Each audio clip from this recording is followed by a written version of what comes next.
coming live to you from São Paulo, Brazil. I wanted to do some check-ins, y'all. I know it's been a pretty wild weekend for especially those of us who are living in the United States. But I wanted to do a little check-in today because, you know, we knew things were coming down the line, but I don't know if anybody expected that things were going to start to accelerate the way they were and become so unbearable now. What I'm seeing in terms of updates is that the frozen water people out in Minnesota have like gotten a lot more leverage and the capacity to do whatever they want to people when they're out there on the streets, so-called looking for immigrants. So that means that, as you know, yesterday, a gentleman by the name of, I think his name was Alex Pretty, was supposedly, taken out there on the street by them for very questionable reasons, right? It didn't seem like he had done anything to provoke all of that. Now, we don't really know. Like I said, we have to be very careful with the United States in particular, because that is literally the reigning king of PSYOP. So they are constantly doing things to rattle the American public, to control the minds of people, to kind of feed off the emotions of the people living there. So and off the emotions of everyone in the world, because everyone in the world is pissed to see on camera what on video, in 4K, what supposedly happened to that young man when he was out acting as a observer at the protests out in Minneapolis. And then I think he went to try to help a woman that they were pepper spraying. And then they show it right there of him supposedly, ending his life. So it's hard to say, because for me, I always watch things very critically. With the US, I don't like to get overly involved emotionally because I know how much they fake stuff. The US government is really like majorly intertwined with Hollywood, right? And there's a lot of Hollywood in a lot of what they do. So, but since from our understanding, this young man lost his life, very sad, very unfortunate, and very unnecessary, and also something that us as brown people, shit, we go through this all the time, especially with the police. So it's like they done been taking us down for nothing at all and then explaining it away. So this is nothing new, but I think for a lot of people right now, with everything that's coming down, because as they are, increasing frozen water people's ability to, their rights around doing and asserting as much violence as they want on the people, they're also sending a lot more of these frozen water people out around to Maine, to Philly, supposedly. Supposedly they're arriving into the Atlanta area. So they're also like pushing a lot more of them out into communities around the country, which is a sign of, kind of uh, a heightening of things. Things are level, they're going up levels, right? And then at the same time, we're hearing, and there's an onslaught of information, at least on my particular algorithm, for different, you know, um, especially social media websites, that there's a lot of major privacy and surveillance related things coming down the line that they're forcing on the people very quickly. Okay. So many breaches of our privacy on a lot of these on a lot of these apps that we're on, especially social media apps, forcing Apple releasing what they call the digital ID, the Apple digital ID. So trying to, for right now, lead people towards voluntarily joining these things. And then over time, we can expect that they're going to be pushing and making it a standard. And then once it has gotten past the standard, it will be a mandatory thing for us to have all of our biometrics and things connected online to everything we're doing, including banking and being on the internet and all of that. So a lot of that stuff is like really ramping up too, all at once. So it's just a lot. And saying all that to say, it's not just America, the whole world, to be quite honest, is going to have to face the fact that, these governments are not for the people, and they're going to be selling us down the line so they can be, looped in together, and all of their like regional amassing they're doing, where they got regions that they want to have, you know, certain technocrats controlling certain regions of the world instead of just individual countries. And at the end of the day, they're going to be trying to force us on into this digital control grid very quickly. And so that is what a lot of what is happening in the streets of Minneapolis is about, I think, because you keep hearing about these forced face scans and all of these things where they're literally, it sounds like, just taking people against their will, Americans even. And it just sounds like it's more like they were trying to make contact with as many people as they can and get as much biometrics in the system. They're also upping up and amping up all of this security and all of this surveillance around some of the bigger stores like Home Depot, where they're going to be, I guess they call it the flock cameras. They've got them all over the country now and are taking pictures of folks everywhere they go, like they weren't already doing that. But now it's on a whole nother level. So all of these things are happening at once. And it does make you wonder, like, well, can I go somewhere and it's not as intense of this as this?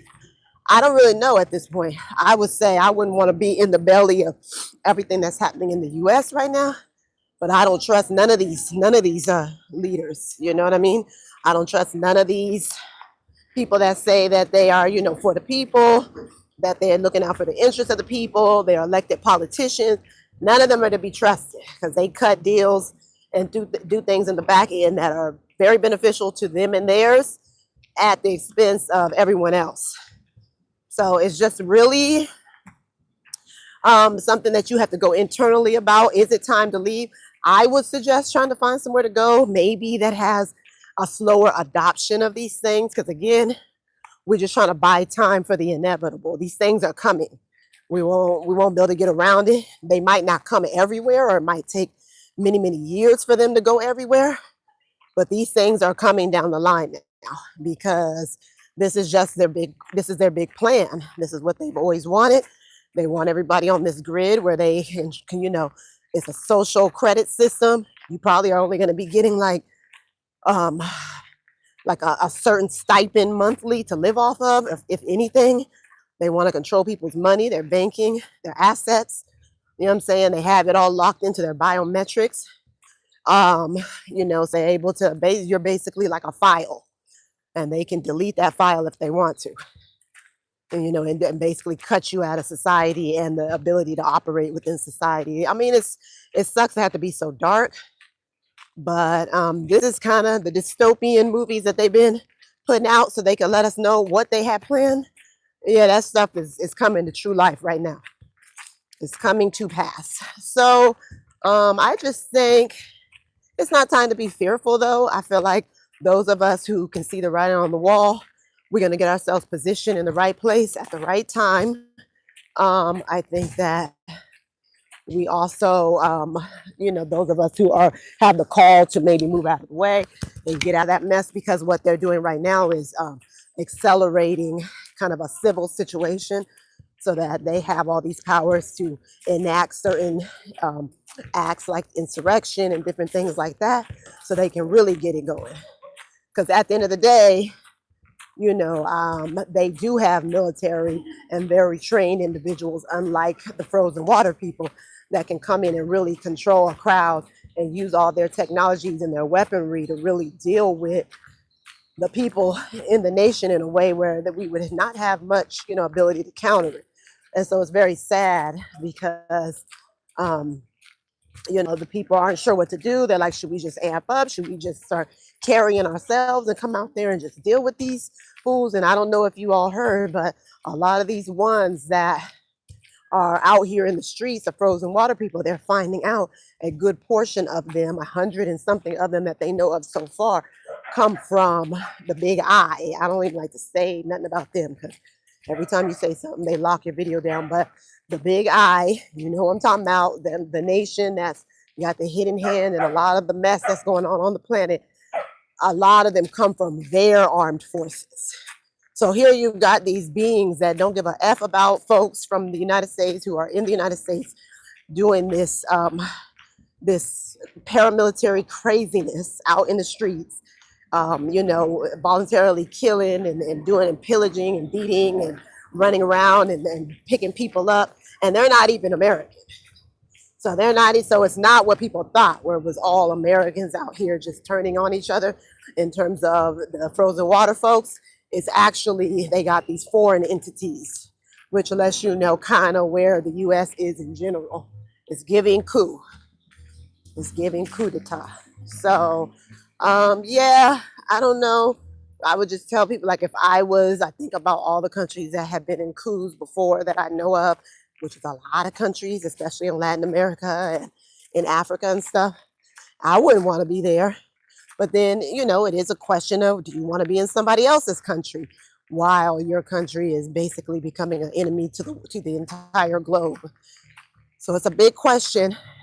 But I do feel like there are late adopters in countries that will be taking their time on adopting some of the stuff because maybe the infrastructure is not in place for all the digital stuff in the way that other countries are ready for it. So maybe looking at some countries in Africa that are a little bit slower on the uptake for certain things. I don't even know what those are, because some of them African countries are so advanced in the tech stuff in ways that you would never expect. So it's hard to say. They have the infrastructure, though, a lot of them. But, maybe I hear about Albania and some of them Balkan countries being very slow, like literally still having societies that are based in cash, So that they're very slow adopters. So those Balkan states, even though they don't appeal to me in the least bit, I have heard they're quite pleasant. And Albania is one that is allowing you to touch down and immediately get a year to stay in the country, which is unheard of. The most you get in the average country is 6 months. Then you either got to do some kind of border crossing or you got to get the hell on, at least for 6 months. So, that's kind of special. And then other places I'm hearing, I don't even know, because when I think about Southeast Asia, Thailand's going hard for this digital adoption. Vietnam, and for those of you who didn't hear about it, back in September, Vietnam supposedly kind of closed out an incredible amount of accounts, maybe 85 million, because nobody was rushing to go do all of this, getting their biometrics put on their bank accounts, which is obscene amount, because I think there's only like 150 million people in the country. So a lot have been going down that we haven't been understanding in like a bigger context. You know what I mean? Like, we're not understanding how this relates to everything that's happening right now. And so you just need to look at that. They are, there's countries you wouldn't expect to be moving so fast, and they moving hella fast with this stuff. China's the model, right? So it is what it is, y'all. We're gonna have to make some decisions. If you are feeling like it's time to move, might want to get up on that plan and start to put it together as quickly as you can. And nothing's going to be perfect. It'll never be a perfect time to go. It's never going to be a perfect situation per se.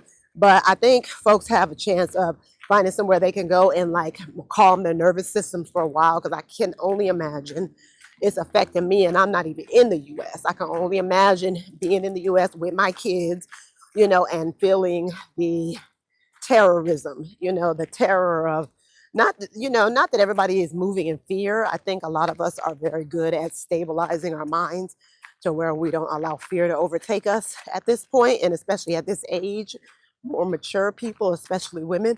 But I would feel a way, if all that chaos was going on around me. I'm pretty sure I would be feeling a way. So it's affecting me. I'm very tuned into it from here, so I can only imagine being out there. So especially the mamas, because that's who I mainly speak to, I can totally understand if you're thinking about and wanting to get out. Probably the easiest thing will be walk on over the border and go down and get on to Mexico. Now, you can't just be somewhere. Obviously, you got to have means for your average tourist visa, though.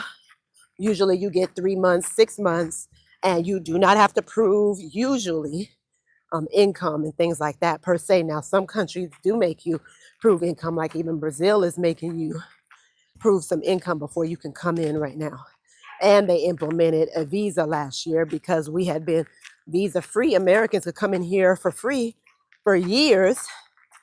But then, as the tit for tat of all the back and forth with The US always trying to make it so hard for people to come in. Brazil was like, okay, you making it so hard and impossible for us, we gonna block you too. Y'all gonna have to go through some extra steps. Gratefully, the visa entrance into the visa application is all digital for Brazil, and it's super easy. It only takes like a day or so for you to actually get approved. So it's not a huge hurdle, but it is something to consider. But yeah, for those of you who just need to do a quick thing and you know you got some money either stacked or online, you know, there are ways to make money. As long as you have something to move with, there are ways to find opportunities online that will keep you going in the meantime, right? While you're abroad and just grounding out, calming your nervous system, and giving your children a little bit of some ease and space, because the US is just, it's crazy. Everyone I talk to out there is like, I'm sick of this shit. You know, my family, I'm from California, so I still have family in California, or I grew up there, let's just say. And so when I talk to my brother and people out there, you know, these are people with businesses, homes, properties, all kinds of shit. And it's like their whole lives have been disrupted because of this freaking chaos, you know, and them having to be wondering, you know. And then at the end of the day, everybody wants to be in denial and say, oh, well, it's only affecting the immigrants. How is that even true? Because it's also affecting the people who are speaking out against this. I guess what people are saying is if you're American and you just mind your business and don't get involved, if you're a Black American or whatever, that you're going to be safe and good. But I don't know if that's true either. I don't know. Is that true? Because I did hear about like people who were just trying to drive, get from point to point, minding their business, you know, African American folks, that their whole families, like for instance in Minneapolis, their whole family got caught up in being tear gassed on purpose as they were driving through. Their baby almost died. They had a 6-month-old in the car. So yeah, we don't really, well, it sounds like it's affecting pretty much everyone when they come to your area, because it's chaotic. You're watching all this horrible stuff happen to children and families. And then a lot of people are getting in them streets just trying to block it in places like Minneapolis. They've been going off everywhere. I mean, Chicago, they was going off everywhere. But Minneapolis has been like really, really setting the tone for organization in situations like this, because they really were able to like somehow get themselves organized really quickly. I know they have something called the Rapid Response Hyper Local, and then they have different apps that they're using to organize on. And I think everybody should probably be looking at some of what they're doing as a model, because as we're hearing about it right now, they're about to send these frozen water people into a lot of cities all at once. I heard parts of Maine. I know Portland, Maine, where there's a lot of immigrants up there, because, you know, they're still framing it like it's an effort to remove illegals. I've heard Philly. They've got images going around of lots of frozen water cars up and being brought into the Atlanta area. They even have the iceout.org and the different websites where you can see in real time where these people are at, how they're going, you know, what are they doing? Are they out eating, or are they out mobbing around the communities looking for people to harass? You can get all them details in that app. So there's just a lot going on. And again, like the title of the video, you really have to decide, especially as parents, if you really want to just have your children in the midst of all of that. I wouldn't have my child in school in the US for nothing right now. I just heard more information yesterday about what they're doing. As y'all know, they're privatizing the school system, so there's not going to be no more Board of Education.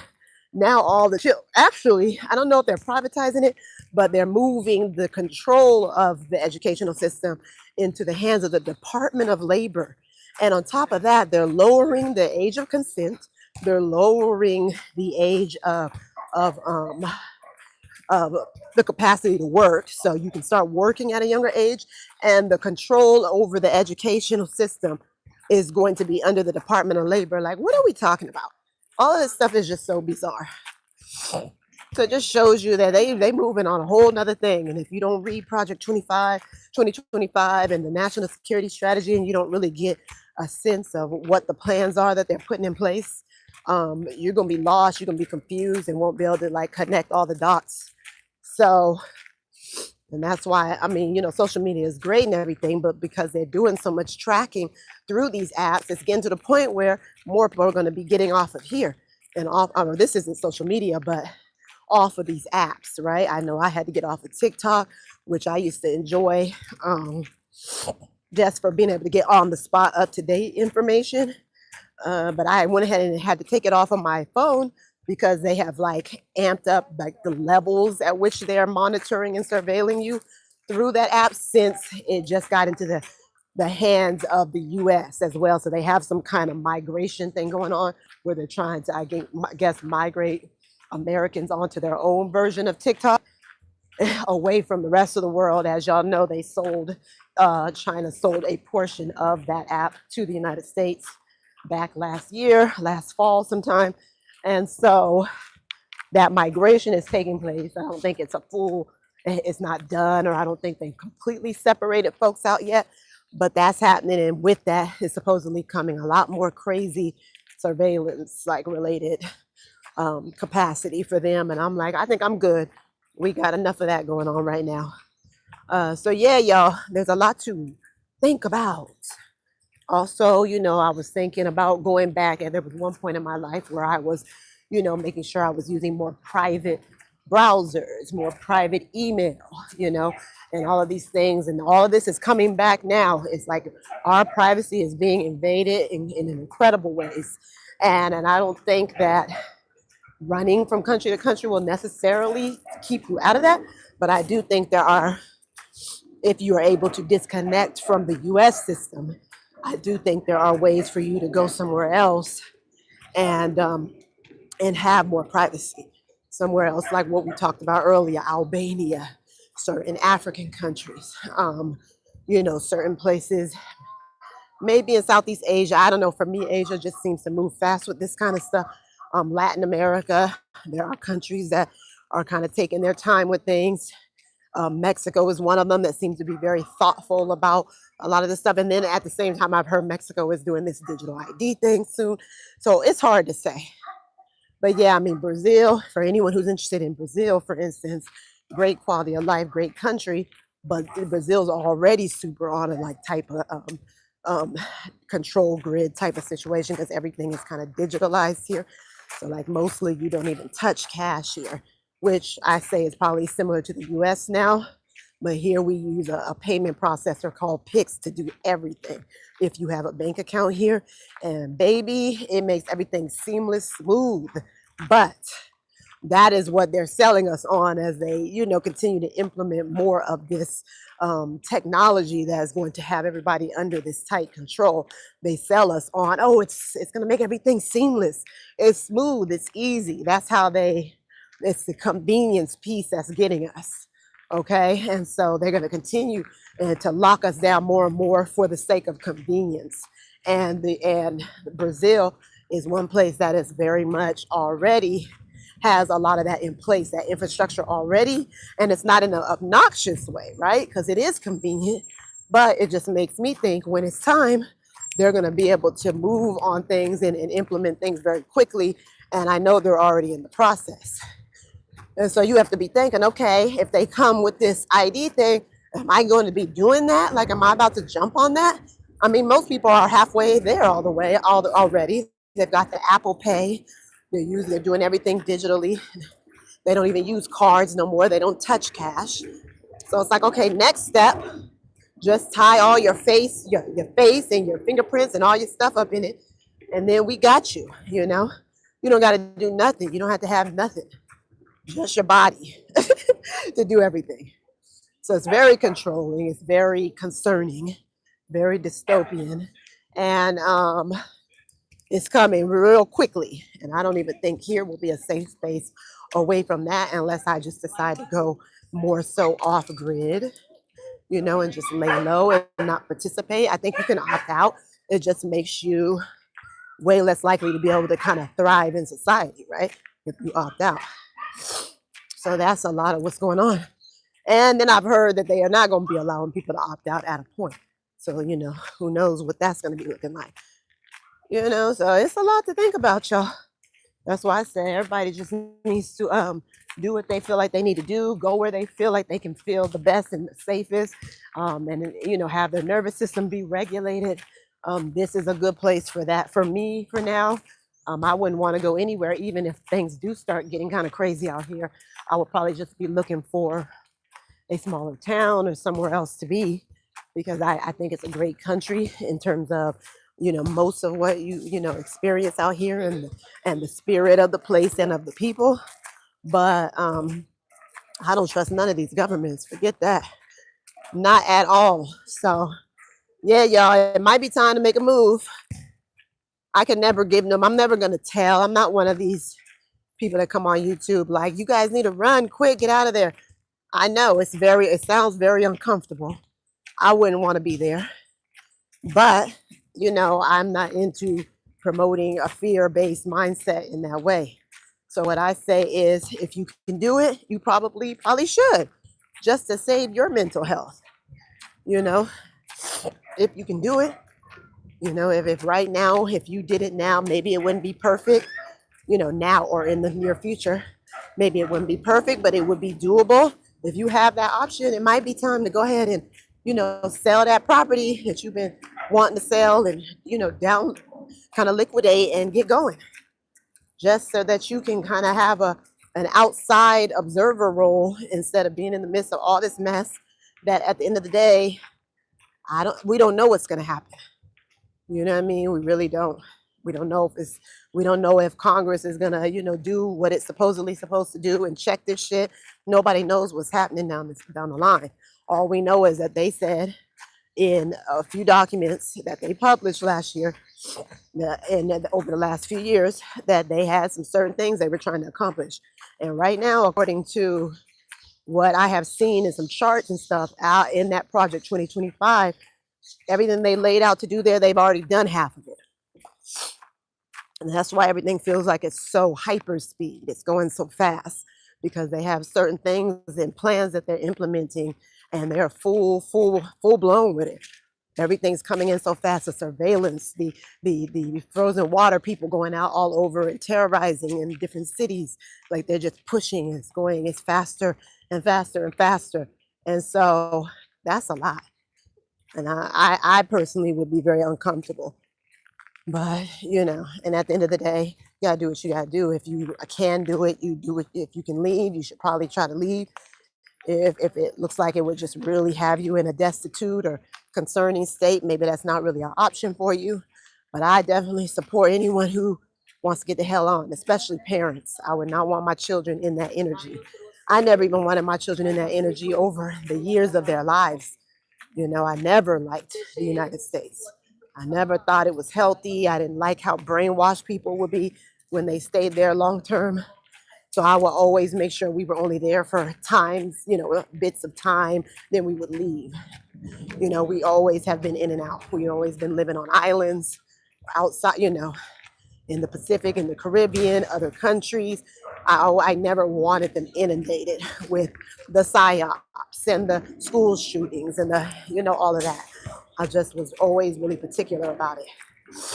And it ended up being good. It looked wild.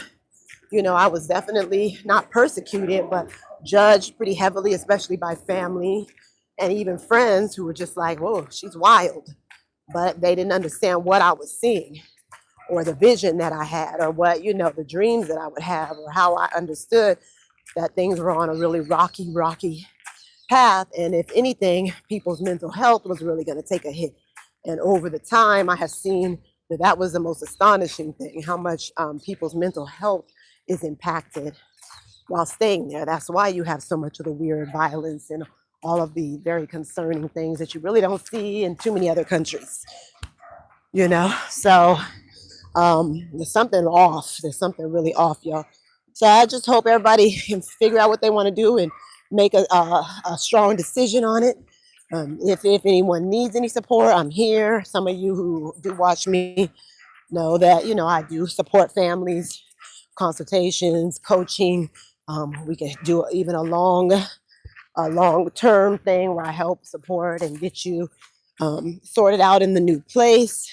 If you come into Brazil, we offer Concierge. tours, certain tours, especially down here in the South where I'm at in Sao Paulo, so that you can get a sense of how it would look for you as a person trying to move to Brazil. But either way it go, I think y'all should make a decision, especially if you're feeling nervous, if you're feeling uncomfortable. I mean, I guess some people are really convinced that it's not going to affect them, especially Black Americans. They think, well, we're indigenous, or we're, what they say, they're FBA, or we're from here. We're definitely natural citizens. So this has nothing to do with us. I get it to a degree, but I don't really think. I think that the immigration piece is kind of like a cover up, and apparently, and I didn't know this, in Nazi Germany, that was how they got people supporting what they were doing. And oh, cute dog. How they got people on board with what they were trying to implement, which ended up being, a big G, Gino, you know what I'm saying? So that's how they did it. They used immigration. They appealed to people's other, sense of otherness and wanting to other and blame other people and scapegoat other people who they say were outsiders or didn't deserve what they deserved in that society. And they used that to kind of isolate them, and then they were able to exterminate. So saying all that to say that that's, it's the same playbook. They're using the same playbook. I mean, that's what we're saying here.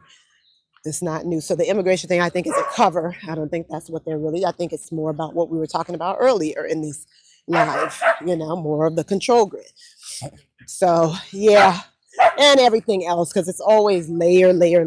There's always just layers of things that they're doing that are anti-humanity, layers upon layers of it. Like the needs of humans is never really taken into consideration with these beings, because we don't even know if they're even part of the human family. I mean, let's keep it a buck. So these are beings that do not give a damn about us. And so literally what you're seeing in the US right now is like truly a us against them type of situation.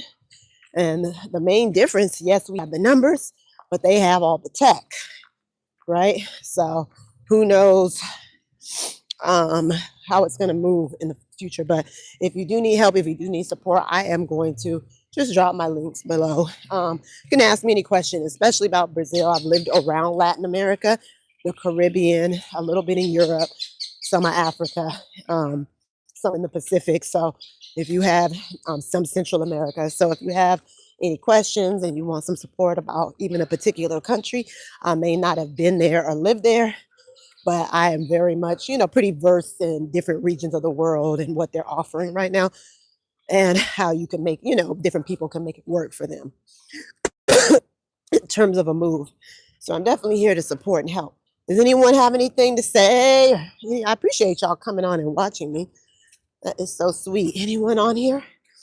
Still, it's a beautiful Sunday. It's been a crazy weekend. I felt myself very attached to information that was coming out about everything that was happening, in Minneapolis and just around the country. And then when I seen all them vehicles supposedly going into Atlanta, I'm like, that's going to be a mess. Atlanta's kind of my stronghold, and a lot of my people are from the Athens and North Georgia area, Central North. So I have lived in and out of Atlanta. My daughter was born in Atlanta. Like, I'm very kind of close to that area. I know a ton of people out there. So I'm looking at that. I'm like, that shit's crazy, because, the YNs, we know about the YNs in the A. They are relentless. They don't give a F about nothing. So I just don't see that going over well. That could be like a real messy situation. So we gonna see what happens with this Atlanta thing. I'm just praying everybody stays safe. You know what I'm saying? Stay in the house, lay low. I did hear J.D. Vance say that these frozen water people are going to be going going door to door. That's what he said. They'll be going door to door. Door to door? That's why I said this is not about immigrants. This is about something else. And, they're doing this thing where once they capture people, they're forcing them to get their faces scanned. So it's really, I think, more about this, of them wanting this biometric information on everyone. They're creating files for everyone. That's kind of more of what we're looking at here than what people think it is. And I think people are starting to wake up more. I've got less of the goofies coming on my live streams with the FBA stuff and all of that, and just more people who are thoughtful, who are trying to figure out, what they want to do. And I hate to have to bring up so much negative shit, but this is what we're dealing with. And it's just, I think, better to face it and still stand in your own regulated nervous system about it all and just start making plans. So not allowing it to like disrupt your energy, but also being activated by, the knowledge and the information that you have. So that's it, y'all. Uh, that's what we have to do right now. We have to be really courageous and really on point, moving on our intuition. And all them days of being able, I saw this young sister, she gave a beautiful analogy.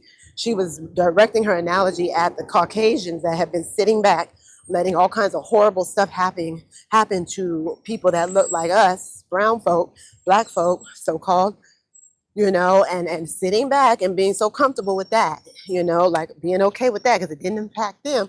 And I'm not saying all of them. Some of them were disgusted by everything they were seeing happening to us and all the racial shit we've been through in the years living in that, or all of these years of having to cohabitate in that country with white folk. And so, and then she said, it reminded her of when she was a kid and her mom would be, not wanting her to take a bus to school. She was an older child. Mom would want her to get on a bus and she wouldn't want to be getting up in the morning. She would just be like, no, give me 5 more minutes, 5 more minutes, 5 more minutes. And she said, by the time it was time to go, she had missed that bus and her mom was having to take her to school. And guess what? The whole time mom is taking her to school, she cussing her out the whole time. So, sounds kind of crazy, but at the end of the day, just like she was directing that story at the Caucasians that's been sitting pretty, and now here they are out in the street getting shot and going through all the stuff that we had already been going through and know so much about. Um, it's the same thing for us right now. A lot of us have been sitting up thinking that we could continue to benefit off of America calling itself the greatest superpower in the world and all this stuff. And we getting our money. And then when we go out of the country, we moving like the Caucasians do when they go out the country, moving like they the kings of the globe and all of this kind of shit. And we was moving similarly. We were doing things in a similar way. And so now the humbling is nobody respects the US anymore. You know what I mean? Everybody is really looking at us like we're a bunch of crazy people, mostly, that sat up there and allowed this kind of government to develop in the greatest nation in the world, right? And we just looking crazy out here right now. And so it's not no more 5 more minutes. Like now is the time. We ain't got 5 more minutes. You know what I'm saying? Like now is the time, like to make decisions, to separate yourself and excuse yourself from the madness if you feel it, if it's for you. And I think that she gave a really good analogy about that. And I think it applies to us, as just people of color too, brown folk, black folk, whatever you want to, melanated people, whatever. We have been sitting up, sitting pretty, also benefiting from that beast system. And I'm not acting like I don't still. I do still too. But there's going to be deeper levels of us having to disconnect ourselves from it. And it just is what it is. I have some friends in Zimbabwe that are good old friends of mine that used to come and hang out with me in the Emerald Triangle. And we would go and, we were in the cannabis scene back in the 2000s and, just friends, good loved ones. And so they had went off grid though. They went back home to Zimbabwe years ago and set up their intentional community, and they are totally mostly off grid outside of talking to folks a little bit on WhatsApp, which is very controlled. We really need to be pulling off of that too. And so and I really appreciate them. I appreciate what they're doing. I appreciate the fact that they stopped feeling like they had to be dependent upon getting dollars, getting pounds, because they were really had grown up in the UK more so, and just focus. And they decided to focus just on creating that kind of future ancient future type of lifestyle on the earth, connecting with the earth, doing their art, collaborating with other people and being able to bring abundance out or bring abundance into their life just through the riches of the earth and the people that they knew and the richness of the resources of other humans. That's what they tapped into. And so they live, really well. I'm sure now, they own land, they inherited family property. So once you have some property and stuff, it's a little easier for you to be able to go off grid and do things like that. It's kind of like a trust fund baby. It's easier for them to be out, going all over the world and doing everything they want to do because they got that money there. But um but still, it's just saying that the real resources are the people and the land. And I think we're being pushed back towards that and out of this tech kind of obsession that we have in this every app, every this, every that, and going back into a more natural way of living. And there's people doing it, so we can do it. So yes, y'all. I hope you have a wonderful Sunday. I'm about to get on my breakfast. I haven't even had anything to eat today, and it's already noon out here where I'm at. So I'm gonna go make some food, some fresh juice, and get into my day. I hope y'all have a wonderful day. Hope you can hear me well. I've been struggling with these mics, but hopefully they work better today. And peace and love. Blessings.